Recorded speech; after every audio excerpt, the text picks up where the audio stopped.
مولانا آپ کا تجربہ کیسا رہا ہے ٹرانسپلانٹ والا؟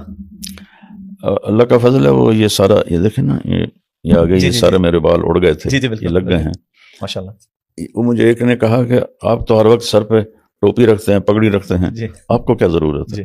میں نے کہا ابن عباس کا فرمان ہے، انا اتزین لزوجتی کما احب ان تتزین لی، کہ میں اپنی بیوی کے لیے سنگھار کرتا ہوں، زیب و زینت اختیار کرتا ہوں اپنی بیوی کے لیے، کہ جیسے مجھے یہ پسند ہے کہ وہ میرے لیے میک اپ کرے، زیب و زینت کرے اور مجھے اچھی نظر آئے، تو میرے اوپر بھی تو ضروری ہے کہ میں اس کو اچھا نظر آؤں۔ تو یہ زیب و زینت کا اختیار کرنا شریعت کے دائرے میں یہ تو کوئی منع نہیں ہے، یہ تو ضروری ہے۔ ہمارے جو مرد ہیں وہ اس کا اہتمام نہیں کرتے کہ ہم اپنی بیوی کو اچھا نظر آئیں، اور ہماری عورتیں یہ اہتمام نہیں کرتی کہ اپنے خامد کو اچھی نظر آئیں، یہاں سے پھر غلط راستے کھل جاتے ہیں۔ آپ نے ایک حدیث میں فرمایا کہ جنت کی حور اپنے خامد کے لیے اس طرح زیب و زینت اختیار کرے گی جیسے ام سلمہ اللہ کے رسول کے لیے کرتی ہے۔ اللہ اکبر۔ اپنی ایک بیگم کا نام لے کے فرمایا جیسے ام سلمہ اللہ کے رسول کے لیے زیب و زینت اختیار کرتی ہے۔ تو یہ اسلام کا حکم ہے، اسلام نے اس کی اہمیت رکھی ہے کہ آپ لوگوں میں، شکل تو میں نہیں بدل سکتا ہوں لیکن اپنی وجاہت اس کو قائم رکھنا یہ بہت ضروری ہے۔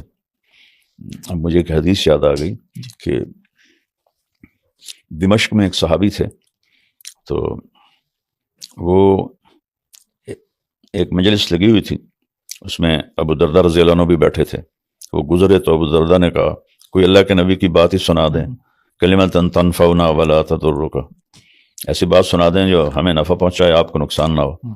تو انہوں نے کہا کہ اللہ کے نبی نے فرمایا اپنی احسنوا رحالکم، اپنی سواریوں کو بناؤ، سنگھار کے ساتھ رکھو، اور احسنوا احوالکم، اپنے کپڑا لتا وہ بھی اچھا بنا کے رکھو، یہاں تک کہ تم محفل میں حتی تکونوا کالشامۃ فی المجلس، حتی کہ تم محفل میں ایسے نظر آؤ جیسے چہرے پہ تل نظر آتا ہے، اللہ اکبر، اتنے نمایاں نظر آؤ جیسے چہرے پہ تل نظر آتا ہے۔